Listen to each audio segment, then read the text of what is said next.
Howdy, Slim here. I want to take a moment and talk to you guys about some of the things I've seen on trail. Some strange things. And interesting. There was a time when I was hiking the Cimarron Trail when I came across a crashed jet wing. Looked like a military wing. It had military numbering on it. US AFB, Air Force Base. Very strange, like a bunch of critters had made their little home under it, but it was in the middle of nowhere, and it was crashed.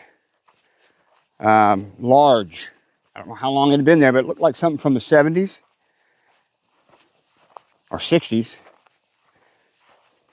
And there was a time I came across a boat, like a fiberglass ski boat, out in the middle of the woods on the side of a trail. Somebody just taking out there and dumping it. And it was old, looked like an old 70s or 80s model. Very strange.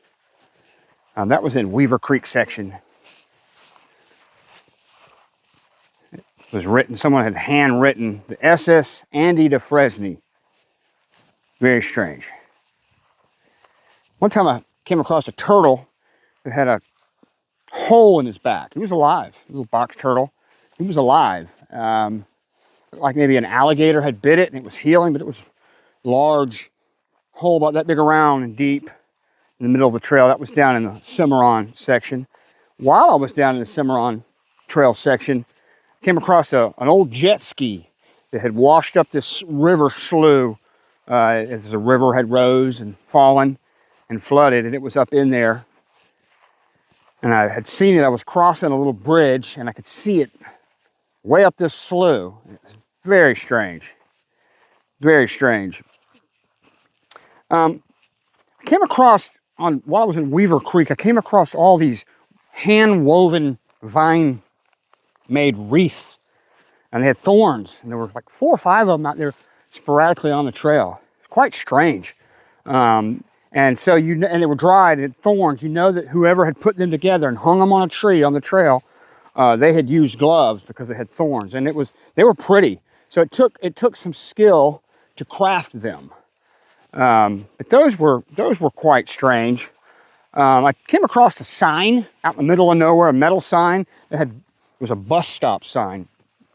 But there's no bus out there, and someone had done graffiti tag on one side of it.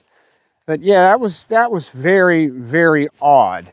There was one section of trail over in the Yellow River section where a bunch of small trees had been pushed down into the trail recently. And I don't know what all that was about, but they were pretty, about that big, around 3-inch diameter, and they were just pushed down in front of the trail like someone was trying to block you from going down that way. But yeah, those were some of the strangest things I've seen on the trail. I'm sure when you guys hike through there, you'll see them. They're still going to be there. See you next time.